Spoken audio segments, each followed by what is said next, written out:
Brought to you by GMSDC Radio and broadcasting live from the Business Radio X studios in Atlanta, Georgia. It's time for Let's Talk Small Business with your host, Stacy Key. Welcome to Let's Talk Small Business. As you can tell, I'm not the fabulous Miss Stacy Key. She is out and about doing what she does to help develop and support minority businesses in the state of Georgia and across the nation. I, however, am your happy host for the day, Veronica Maldonado-Torres, Program Director of the Georgia Mentor Protege Connection.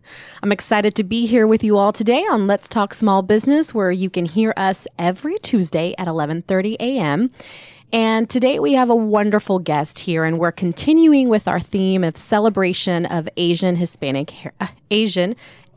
Heritage Month. Excuse me.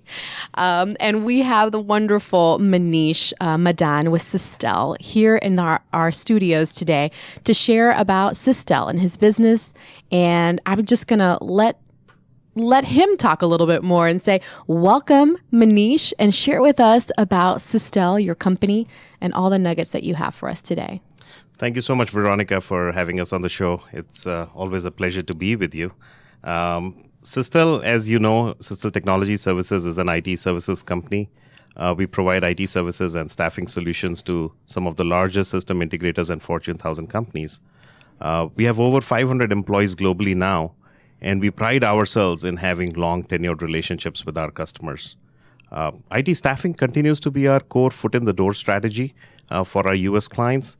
And once we get in, we gradually graduate up the value chain to get to IT services. So how do you do that? How do you gradually go up? As you're aware, our focus is greatly on customer satisfaction. We invest a lot in building long and deep-rooted relations with our customer. So once we get an entry into a customer, we make sure we wow them with services we deliver.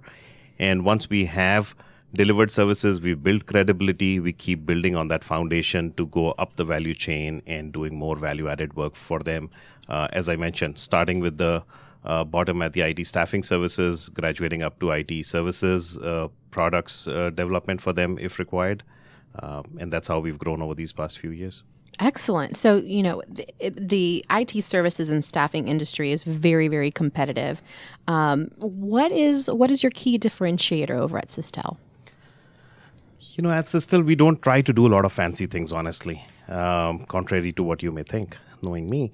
But we keep it simple and focus on the basics, like they would teach you in a business school or in your Georgia Mentor Protege mentoring program. We focus on the three sides of a tripod: employee satisfaction, customer focus, and innovation. In a services industry, people is everything. We have a huge focus on employee satisfaction. Our employees are our brands. Our employees touch our customers in the market, and our employees are the reason we continue to grow. So we have a huge focus on employee satisfaction in all our global locations. We invest a lot in employee relations management. My largest expense today in my enabling teams would be my employee management teams. And that's how we continue to grow by having happy employees. What kind of things are you doing to kind of garner employee satisfaction or engagement? Any tips that you can help share today with our small business community about how you engage with them and how you keep them satisfied? Sure, I'll come back to that once. Let me finish the two other legs of the tripod. Customer focus is something we pride in. I already alluded to that. We believe in a few relations and deep-rooted relations. When we were small, we were opportunistic and would sign up any business coming our way, but we've changed that lately. And we're very careful in the customers we want to work with, and we only pick customers where we know we can deliver well, and we invest a lot in building deep-rooted relations. That's really key too, because I think a lot of times small businesses just try to get anybody, but you seem to be very focused on your core group that you're trying to do work with and not deviate from that plan. That's right.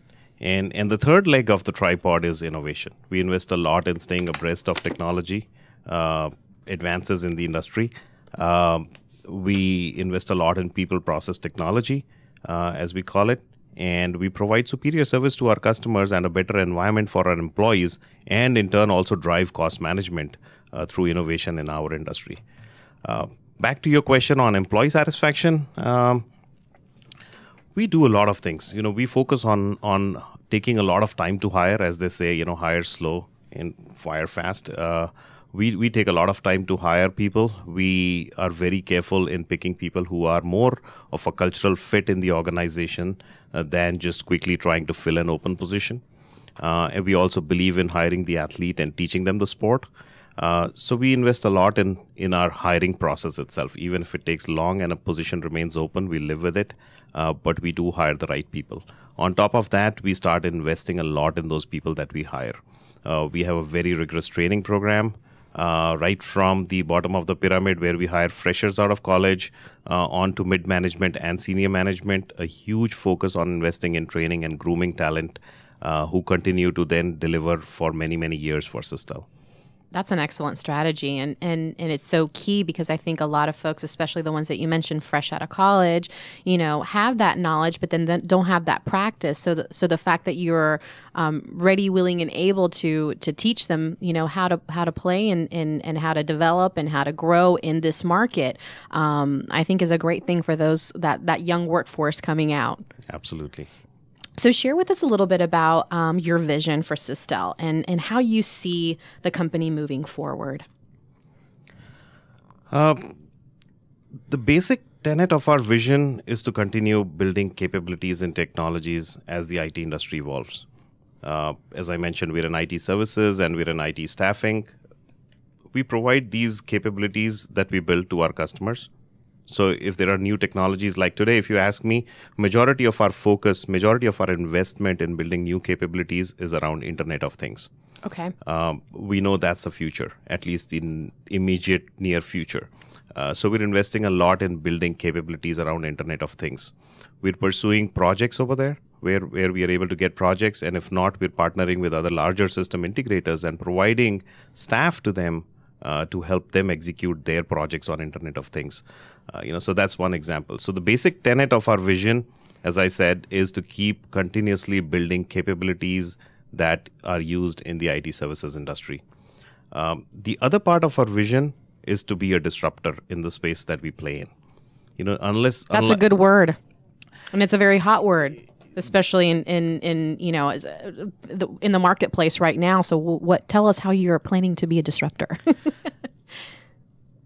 In today's world, as I see, and in the whole startup environment, which is also pretty hot here in Atlanta, disruption actually means progress and evolution, unlike the past where disruption would have a negative connotation.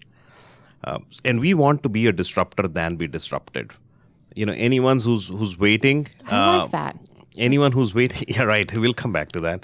And anyone who's waiting for someone else to take the lead is going to be marginalized and sidelined. So we believe in being a disruptor. We believe in investing in innovation and trying to disrupt the industry that we are in instead of just waiting for someone else to come and take the lead.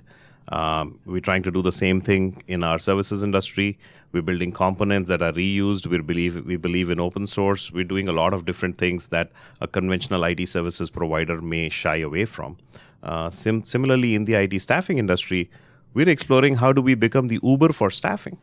How do we provide on-demand resources without having a very detailed process and many layers of recruiters talking to people? How can we use technology and build a platform so we become the Uber of staffing industry? Now that's an innovative process, definitely an innovative concept to consider. And how's that process coming along? It's going very well. We're running a pilot with one of our key customers. We have already a query from one of our larger customers wanting to explore the same thing. I am very confident that by the third quarter, we'd be ready to take it to the market to our existing customers and large customers. But the pilot that we're running with a small customer is going very well. We have our talent available on a screen, and when the demand comes up from one of our customers, it shows up, it automatically matches talent available in our database, and that auto matching just forwards them the profile and the resume, the contact details. And through the app, they're able to conduct interviews, audio as well as video, provide the feedback and close the loop completely. So, and that brings a thought to my mind. As you're developing these new services or innovative or disruptive services, as a CEO, you can get very excited about these new products and these new services and these new ideas. How do you maintain the bread and butter of your company while also innovating and working on these projects? How do you balance that? A great question, and I'm glad you bring that up. It's extremely important to have a strong team to continue doing what you're doing. As you said, what you call the bread and butter. We have always had a huge focus on hiring the right people. I have a very, very strong leadership team at Systel that supports me. So when we have acquired a customer or when we've built a capability, it's easy for me to hand it over to them and let them run with it. We have a great account management team who takes great care of our customers. We have a very strong delivery team that takes care of all the services that we deliver. That makes it easy for me to step out and do fun things like this interview, meet with you, or invest my time in innovation and look ahead in the industry and see what else do we need to do to keep growing. And to that point, where are you looking to stay ahead of the industry? What are the resources? Where are the places that you're going to acquire that knowledge, or is it a sixth sense that you have? I think it's a combination of both. If anyone says they don't have a sixth sense and they're successful, I think they're hiding something somewhere. Luck plays a big role. Sixth sense plays a big role in success of every successful entrepreneur, every successful leader in the world. But beyond that, I invest a lot of time in meeting people, in networking, in attending conferences, seminars. A lot of my time goes in just being part of several organizations and associations across Atlanta. I'm very active with the Metro Atlanta Chamber. I'm very active with the Greater North Fulton Chamber of Commerce. GMSDC for the last 2 years has been my anchor, a place to go back to look for help. Stacy and yourself and the entire organization has been a big part of my evolution over the last 2 to 3 years since we got certified as an MBE. And with that, so you've been talking about your growth and your vision and your trajectory and where you're garnering, whether it's seeking resources, going to associations, networks, educating yourself, really kind of pushing the envelope every chance you get. And you've talked about the growth that you've had and the consistent growth that you've been having. Share with us your focus today and how you're delivering consistent growth. About 5 years ago, when we put together our vision for 2015, and then we are revising that for 2020, we were very clear we wanted to deliver consistent growth. And we said instead of trying to do exceedingly high growth rates of 40, 50, 60%, we arrived at a number of 25 to 30% is what we wanted to maintain. And over the last 5 years, very successfully, we've maintained a compounded annual growth rate of 28%. Excellent. We do this by, again, sticking to the basics. Things I'll allude to, which I've already mentioned earlier, is, focus on the three things. Focus on your customer, deliver superior services when you acquire a customer, make sure they're happy, make sure they're a reference customer for you, and that helps you grow the business. Second, continue to focus on your employees and drive high employee satisfaction. As I said, they are your brand. If they're happy, they will help you grow, and you won't need to do much. And then continue to invest in process and technology, and also stay abreast of what's happening in the industry and stay ahead and be ready for tomorrow. As I said earlier, be ready to disrupt than be disrupted. And so a part of that strategy for you as well, with your association with GMSDC and also being an alumni of the Mentor-Protege Connection, share with us how that played into your growth plan and kind of sowing the seeds for the future. GMSDC has just been an extremely, extremely good connection for us to have. We got certified as an MBE about 3 years ago, and the journey since then has been anything but great. The learning opportunity it provides is immense. We got access to all kinds of resources a small business would need in a new geography and probably can only dream of.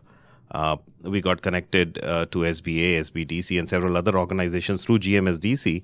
And GMSDC has always been a cheerleader for small businesses. And I think I have personally been very fortunate to be associated with yourself, Veronica, and with Stacy. The other big thing that comes from GMSDC and everyone else in the group will attest to it is the huge networking opportunity.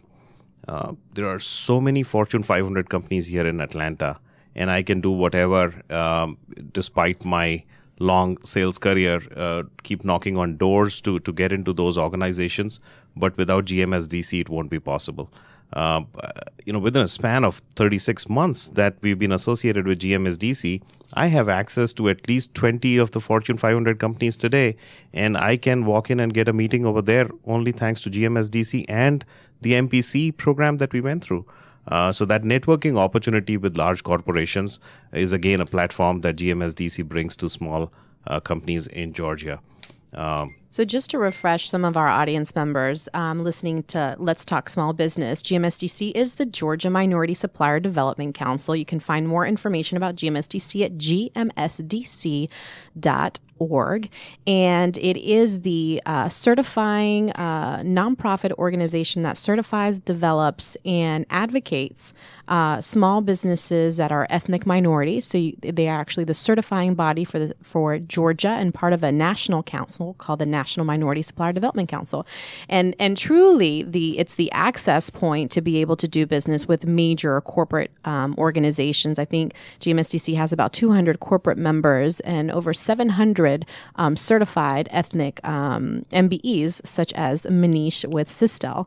And so share with us as well, just shortly, a little bit about your experience with the Georgia Mentor Protege Connection. You were a part of that program last year and were matched with a great company. Share with us what you learned during that time period.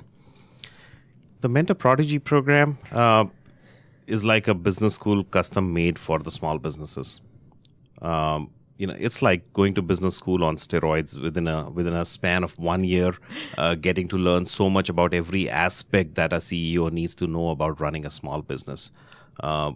Investing 2 or 3 days a month over a period of a year, you get great insights into finance and accounting, legal, HR, anything that you would need, but you won't have access to experts on your own because you're a small business. And that's what Mentor Protege program brings to you. Besides that, the leadership on the program is almost like a board of advisors for you.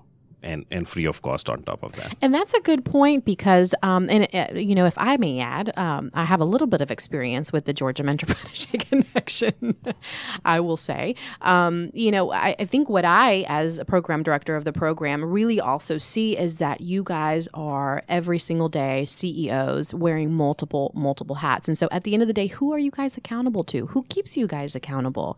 And I think that the program with the 12-month time period that we have with the corporations engaged with us, and the other peer support groups, I think, and the oral reports that we have, right, kind of keep you accountable to your goals. It's just an opportunity for you to have that advisory board that you don't have and to say, hey, within the next 12 months, this is my vision. This is where I want to take my business. And this is the arsenal that I have behind me to champion and make sure that I get there by the end of this time period. So, you've obviously remained very, very engaged as alumni of the program. And I'll also take the opportunity to share that we are seeking the next class, the 2016 class. So for any small businesses between $1 million to $30 million in annual revenue, at least 3 years in business, at least 3 full-time employees, take a visit our website at Georgia, spelled out pc.org, and shoot us an email if you are interested as well in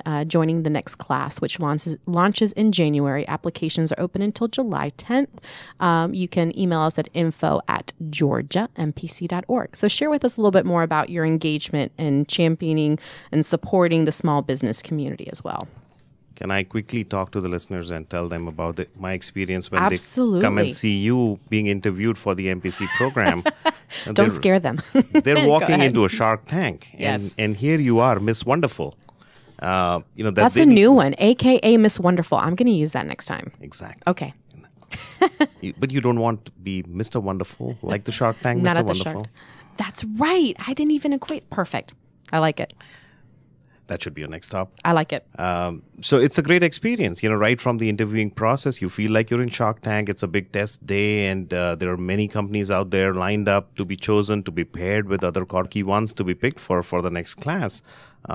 And beyond that, the fun journey starts. Every month you have an exposure to a different aspect of your business. You're learning from the experts. Again, as I mentioned earlier, you may never, ever be able to get access to those experts on your own, but the Mentor Prodigy program brings them to you. The Mentor Prodigy program also forces you to sit back and think. They take you out of your business. You don't think inside your business. You get out and think about your business from an external perspective. And it forces you to think of 3 key things you want to accomplish in the coming year. And once you've lined that up, Mentor Prodigy program, make sure you have access to all the resources you would need to accomplish those 3 key initiatives that you pick for yourself. And besides that, obviously, we have the retreat and we have the practice sessions on how you go pitch to customers and several other initiatives. It's a great learning process, which, as I said, for an entrepreneur, for a CEO, it's not very easy to find that kind of an environment on its own. Well, thank you for that, and thank you for being a part of the program and sharing with our audience today your experience with it. If we can kind of step forward and talk about, since your time in the program, what are those key initiatives that you're focusing on today that maybe we didn't touch base earlier on, if there are any? During the program, we picked things like building a better strategy for Systel for its growth, building a better plan for business development, and several other initiatives. And some of the things that we worked on during the program and continue to work on is our business development strategy.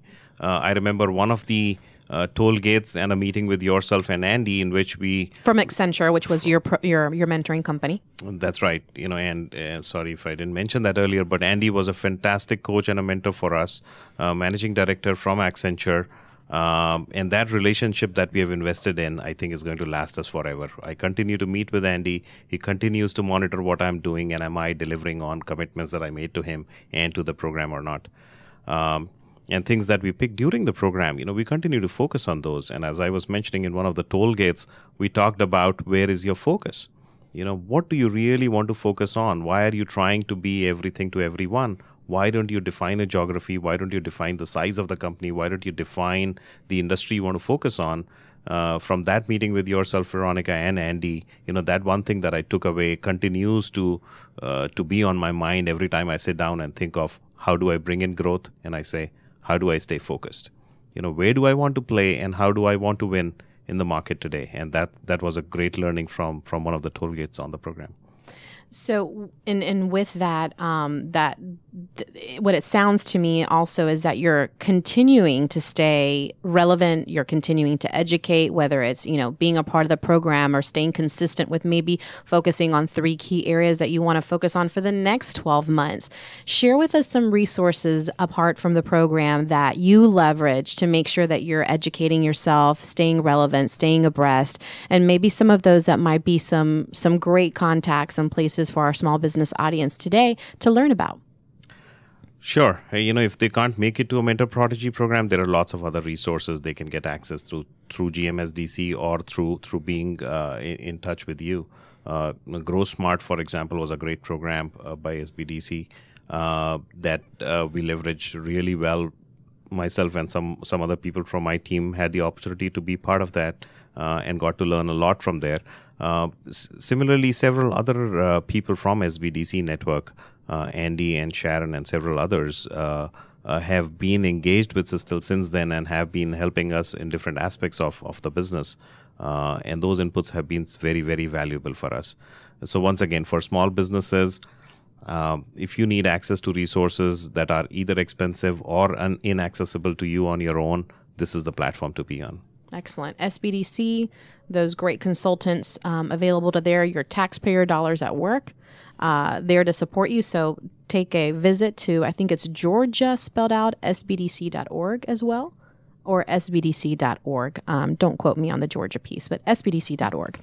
And finally, here as we wrap up towards the end, Manish, share with us you have a personal passion for startup businesses, and so share with us a little bit about that, if you can share. Sure. So Systel is right now investing in startup businesses. As I said, try to be the disruptor, and we're looking at things in our own industry, and we're looking at other industries as well. Two of the products I'll talk about that we're currently engaged with, one is from the healthcare IT industry. Healthcare IT is big in Atlanta, more than 250 companies here. Great opportunity for us to network and learn from those companies.